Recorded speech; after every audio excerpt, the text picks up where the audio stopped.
starts now. He was my friend. We always played together. He always used to smile. A heartbroken little boy remembering his best friend who was shot and killed outside a Richmond convenience store. Tonight, the community gathered to honor Abdul Bani Ahmad.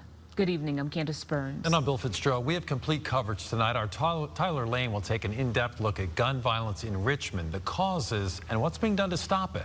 But we start tonight with our Brendan King, who is live outside of Henrico Elementary School, where the 9-year-old victim from Friday's quadruple shooting is being remembered right now. Brendan?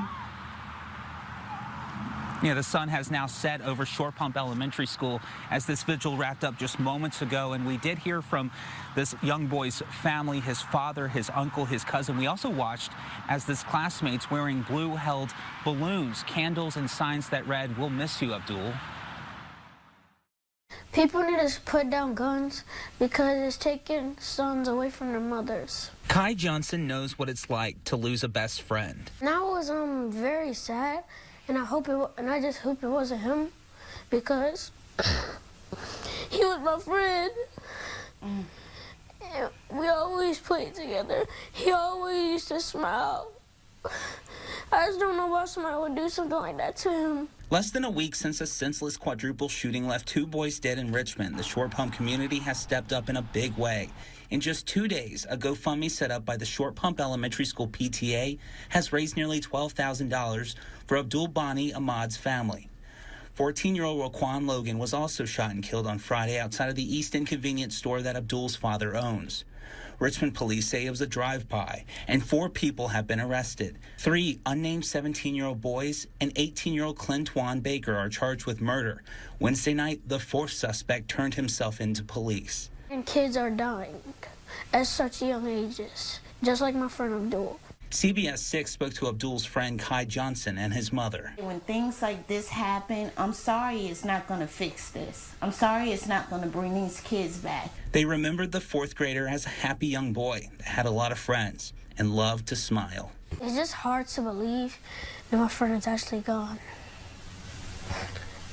And sometimes I just hope this is a dream.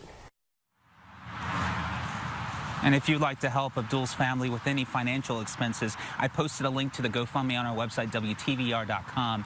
And earlier this week, the principal here at Short Pump Elementary School, Paige Smith, she encouraged and asked parents to talk to their children about this shooting. Well, tonight they decided to celebrate his young life during this vigil. Our Shannon Lilly will have a full report for you tonight at 11 o'clock. Working for you, I'm Brendan King, CBS 6 News. Thank you, Brandon. And our complete coverage continues now with our Tyler Lane. He spoke to a group of community activists who are searching for a solution to the gun violence problem plaguing Richmond's youth. Tyler? Well, Bill, they tell me that they are heartbroken, seeing that many times perpetrators of gun violence are teenagers or young adults, and that's why they say they're launching a life-saving mission. It's the kids killing the kids, and we have to sit back and ask ourselves as parents, as adults, why? A simple question with a complicated answer. Why? Why are teenagers and young adults committing and falling victim to gun violence? You have a lot of kids that's just being stuck in their homes that have no outlet. And then you have kids that's grieving because someone they love died. Like the 2 children who were shot and killed in a shooting at a Richmond convenience store last week. The suspects charged in their murder, 4 teenagers, highlighting an alarming trend. According to the Major Crimes Unit at Richmond Police, 69 people have been killed in the city this year. 33 cases have been marked clear, and among those cases, there were 10 teenage suspects and 12 suspects in their early to mid-20s. It's heartbreaking. It's our job as adults, as grown people, to address the concerns and provide a solution. And solutions are exactly what Letitia Carson and Janita James work to figure out through the nonprofit Exquisite Community Solutions by providing resources to young people in low-income communities. They are needing of different educational pieces. They need recreational piece, but a lot of the violence, I believe, stems from just the need for mental health assessments. But they need your help. Carson and James have launched the initiative We Are Stronger Together, calling on other organizations and businesses to meet the needs of children who are vulnerable to violence. We can't change the past, so what we can do is show up today in the present and take the necessary steps to provide solutions. And here's the way that you at home can help right now. Take a look at your screen. The screen. The nonprofit is hosting a gala on December 9th at the Robinson Theater to raise awareness and funds for their mission, and tickets are on sale right now. We have all that information on our website at Wtvr.com. Working for you in Richmond tonight, I'm Tyler Lane, CBS 6 News.